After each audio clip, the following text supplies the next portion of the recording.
टूटियां लगवाई। दिन रात हम सत्संग में, परवाह में, प्रयागराज बनाते हैं।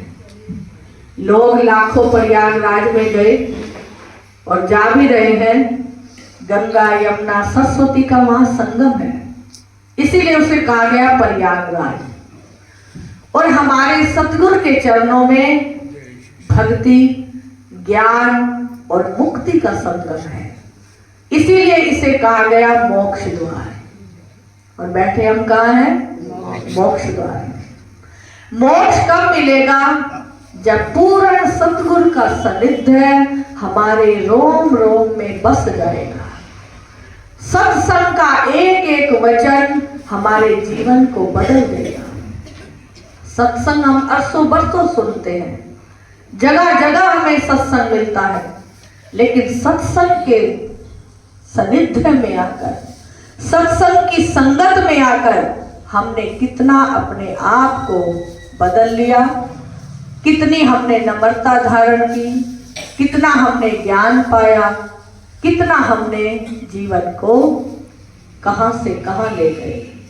ये सत्संग के द्वारा संस्कार मिलते हैं। जो सत्संग में आ गया, जैसे छोटी लकड़ी को आग जल्दी लगती है और बड़ी को देर से लगती है, इसी तरह जब हम बचपन से भक्ति के संस्कारों से जुड़ जाते हैं, सतगुरु के चरणों में आकर प्रेम और श्रद्धा से जुड़ जाते हैं, तो सतगुरु हमें वो सीपी का मोती बना देते हैं। जैसे जिन जैसी संगत करी तिन तैसो फल लीन, कदली सीप भुजंग मुख एक बूंद गुण दी। वही एक नक्षत्र से बूंद गिरती है, जब केले में गिरती है तो कपूर बन जाती है और विष सर्प के मुख में पड़कर वो विष बन जाती है, और जब सीपी के मुख में बनती है तो वो मोती बन जाती है। बूंद एक ही है। इसी तरह जीव तो एक है, चाहे वो सत्संग में लग जाए या विषय विकारों में लग जाए। और लेकिन जब पूर्ण कर्म हमारे जागते हैं कि कोई पिछले जन्म किए अच्छे कर्म मुझे सतगुरु तेरा प्यार मिला, जब हमें पिछले कर्मों से सतगुरु का दरबार मिलता है, सतगुरु के चरणों का प्यार मिलता है, और फिर ये सत्संग का द्वार मिल जाता है, उस समय जीव ब्रह्म बन जाता है। जो मन से संगत करता है, हमारी बुद्धि 3 प्रकार की है, सात्विक, राजसी और तामसी, उत्तम, मध्यम और निम्न। हम किस बुद्धि द्वारा अपने आप को सत्संग में ले जा रहे हैं? कई बुजुर्ग हो जाते हैं लेकिन उन्हें फिर भी सत्संग की समझ नहीं आती, और कई छोटे बच्चे 5-7 साल के भी ज्ञान देते हैं। कुछ तो हमारे पिछले संस्कार हैं, और कुछ हम जितना भी श्रवण करके मनन करते हैं, उस पर निध्यासन करते हैं, उससे हमारा जीवन प्रैक्टिकल बनता है। जितना हम जल में जाएंगे उतनी हमें ठंडक मिलेगी, जितना अग्नि में जाएंगे उतनी हमें तपश मिलेगी। इसी प्रकार एक बार एक राजा ने अपना अनुभव किया कि परमात्मा से पहले क्या था, परमात्मा रहता कहाँ है, परमात्मा का मुख किस तरफ है, परमात्मा खाता क्या है और परमात्मा करता क्या है। ये 5 प्रश्न जब मन में आए राजा के, तो उसने सब अपने दरबार में पूछा कि ये प्रश्न का उत्तर जो मुझे देगा मैं उसे बहुत सा इनाम दूंगा। मंत्री भी वहीं बैठे थे, सब राज दरबार के सैनिक जितने भी इस दरबार में थे, सब आश्चर्यचकित हो गए कि ये आश्चर्य की बात है, परमात्मा रहता कहाँ है। राजा ने मंत्री को कहा कि यदि तुम उसे प्रश्न का उत्तर मिल जाएगा तो मैं सबको बहुत इनाम दूंगा, और तुम मेरे मंत्री हो, यदि इस प्रश्न के उत्तर नहीं मिलते तो मैं तुम्हें दंड दूंगा, और मैं तुम्हें 15 दिन का समय देता हूं, इन प्रश्नों के मुझे उत्तर चाहिए। अब उस मंत्री को भी कुछ नहीं पता था। वो मंत्री बड़ा ही दुखी होने लगा, परेशान होने लगा, चिंता में, इतना दिन प्रतिदिन उसकी चिंता बढ़ती गई कि अब क्या होगा। यदि प्रश्नों के उत्तर ना दिए तो मौत दंड मिल जाएगा, मृत्यु मेरी निश्चित है। अब दिन प्रतिदिन ढलता गया, उसका शरीर चिंतित होता गया। एक उसकी लड़की 10 वर्ष की कहने लगी, पिताजी आपको क्या चिंता है, आप राज दरबार भी नहीं जा रहे, और आपके अंदर ऐसी क्या चिंता है जो दिन रात आपको दुर्बल करती जा रही है। वह कहने लगे मंत्री की, बेटा कुछ नहीं, ऐसी कोई बात नहीं है। फिर अगले दिन पुत्री ने पूछा कि पिताजी मुझे बताइए क्या बात है। वो मंत्री कहने लगा कि राजा ने मुझे 5 प्रश्न दिए हैं, और उन प्रश्नों का यदि मैं उत्तर नहीं देता तो मेरा जीवन का अंत हो जाएगा। अब वो जो 10 वर्ष की उसकी पुत्री थी, वो नित्य सत्संग में जाया करती। सत्संग का एक एक वचन हमारे जीवन को बदल देता है। उस पुत्री ने कहा कि पिताजी आप राजा साहब से कहिए कि क्या आपका प्रश्न है। मंत्री ने प्रश्न बताए कि मुझे ये 5 प्रश्न का उत्तर देना है। पुत्री ने कहा पिताजी आप राजा साहब के पास जाओ और कहो कि ये मैं तो क्या इसके उत्तर दूंगा, मेरी पुत्री जो 10 वर्ष की है वो इस प्रश्नों का उत्तर देगी। उस मंत्री के श्वास में श्वास आए, खुशी हुई थोड़ी कि मेरा अब काम बन जाएगा। राजा के साथ पास गए, कहने लगे कि मेरी पुत्री जो 10 वर्षीय है वो इस प्रश्नों का उत्तर देगी। राजा भी खुश हुए, कहने लगे कि मुझे तो उत्तर चाहिए, चाहे तुम दो या आपकी पुत्री दे।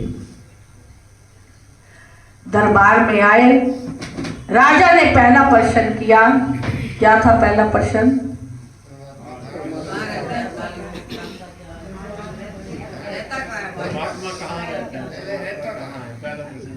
पहला प्रश्न है कि परमात्मा से पहले क्या था। परमात्मा से पहले ना कुछ था और ना परमात्मा के बाद कुछ होगा।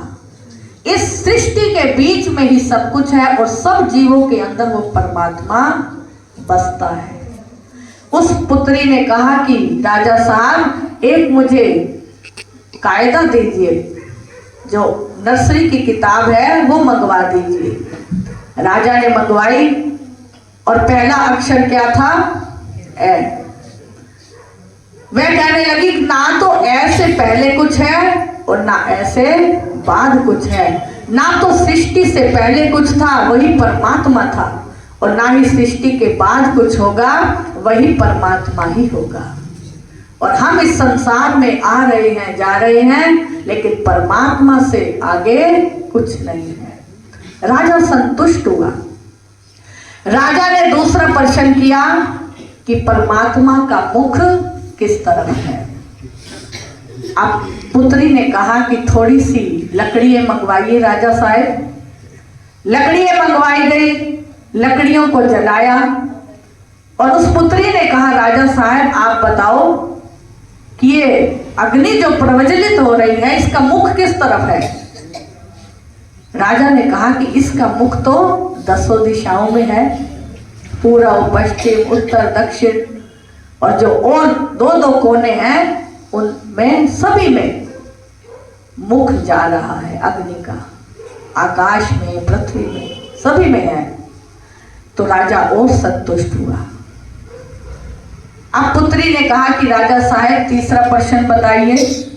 क्या है तीसरा प्रश्न? कि परमात्मा रहता कहाँ है। उस पुत्री ने कहा कि राजा साहब थोड़ा सा दूध मंगवाइए। दूध मंगवाया गया। वह कहने लगी कि राजा साहब इसमें घी कहाँ है?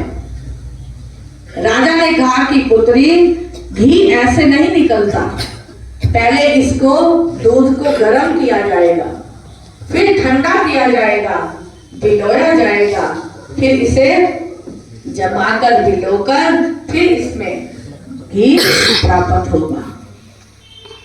अब उस पुत्री ने कहा कि राजा साहब वो परमात्मा भी हमारे अंदर ही है, लेकिन उसे सिमरन साधना करके सत्संग के द्वारा ज्ञान की बढ़ोतरी करके उस आत्मा को अनुभव से पाया जाता है। उस परमात्मा को हम अनुभव से पा सकते हैं। वो परमात्मा है सबके बीच, लेकिन योग साधन के बिना उसको कोई पाता नहीं। योग का साधन जब तक हम करेंगे, श्वासों को उस सुरती को शब्द के साथ जोड़ देंगे तो परमात्मा का साक्षात्कार होगा। राजा बड़ा संतुष्ट हुआ। अब चौथा प्रश्न क्या है? परमात्मा खाता क्या है? तो परमात्मा क्या खाता है? उस पुत्री ने कहा कि रावण इतना जपी तपी था, 4 वेद 6 शास्त्र का ज्ञाता था, लेकिन फिर भी उसके अंदर अहम आ गया, हंकार आ गया कि मैं इतना बड़ा ब्राह्मण, मेरा राम वनवासी क्या बिगाड़ लेगा। लेकिन उसके अंदर एक अहम आया और उसने अपने वंश का विनाश कर दिया, और उस हंकार को राम ने खा लिया। वो परमात्मा जो है अहंकार मिटा देता है। कितना भी कोई बलि तपी हो, हंकार करे और उसका हंकार मिट जाता है। तो वह पुत्री कहने लगी कि राजा साहब, जो भगवान है वो हमारे हंकारियों का हंकार ही खाते हैं। हमें सब कुछ दिया परमात्मा ने, लेकिन हंकार नहीं दिया। हंकार हम खुद अपने मन पर करते हैं। अब 5वां प्रश्न क्या था? परमात्मा करता क्या है? अब वह कहने लगी, पुत्री राजा साहब, मैंने आपके 4 प्रश्नों का उत्तर दिया और आप सिंहासन पर ही बैठे हैं। जो प्रश्न करता है वो नीचे खड़ा होता है और जो उत्तर देता है वो ऊपर बैठता है। आप सिंहासन से नीचे आ जाइए और मैं सिंहासन पर बैठूं, क्योंकि मैं उत्तर दे रही हूं। राजा बड़ा खुश था, प्रश्नों के उत्तर मिल रहे थे। राजा ने कहा ऐसा ही करता हूं। राजा नीचे आ गया और पुत्री मंत्री की सिंहासन पर बैठ गई। अब उस पुत्री ने कहा कि राजा साहब, समझ आया परमात्मा क्या करता है? उसने कहा कि बताओ क्या करता है। वह कहने लगी कि राजा साहब, परमात्मा यही करता है, शाह को गदा और गदा को शहंशाह। आप राजा हैं, नीचे खड़े हैं, और मैं एक मंत्री की छोटी सी पुत्री हूं, सिंहासन पर बैठी हूं। कभी भी अपने मन के अंदर ये विचार नहीं कीजिए कि हम छोटे हैं या बड़े हैं। बड़ी हमारी आत्मा है, ज्ञान है, जिसके अंदर सत्संग का ज्ञान आ गया, जिसने सत्संग रूपी सरोवर में अपने आप को स्नान करा दिया, वही बड़ा बन जाता है। कि ऊंच नीच ना जगत में, नीचा है व्यवहार, नीचे ही व्यवहार से ऊंचा है तिरस्कार। कि जो ऊंचा बनना चाहता है तो ऊंचे पानी ना ठहरे, नीचे ही ठहराए, नीवा हो सो भर पिए, ऊंचा प्यासा जाए। कभी भी हम अपने मन के अंदर हंकार न करें, अभिमान न करें, क्योंकि जो ज्ञान है वही हमें पार करता है। और सतगुरु से जो सच्चा प्रेम है, सच्चा प्यार है, वो हमें भव सागर से पार करता है, हमारे जीवन का कल्याण करता है। इसीलिए हम सब सत्संग में आए। किसने लगाया हमें? पूर्ण सतगुरु ने। ये उनके उपकार है, उनकी करुणा है, दयालुता है, जो हम सब पर दिन रात कृपा कर रही है। आप गवाइए ताशो पाइए। अपने आप को गवाया सतगुरु ने, कभी ये नहीं देखा कि शरीर निरोगी है, रोगी है, या हमें कुछ तकलीफ है, थकावट है। क्या किया? हम सब पर उपकार किया और सत्संग से हमारे जीवन को ऊंचा बनाने में प्रयत्न करते रहे। जब हम भी सतगुरु के एक एक वचन को अपने हृदय में बसा लेंगे तो हम भी उनके प्यारे बन जाएंगे। उस दिन हम शिष्य बनने के लायक हो जाएंगे जब उनके वचनों को धारण कर जीवन सजा लेंगे। बोलो श्री गुरु महाराज की जय।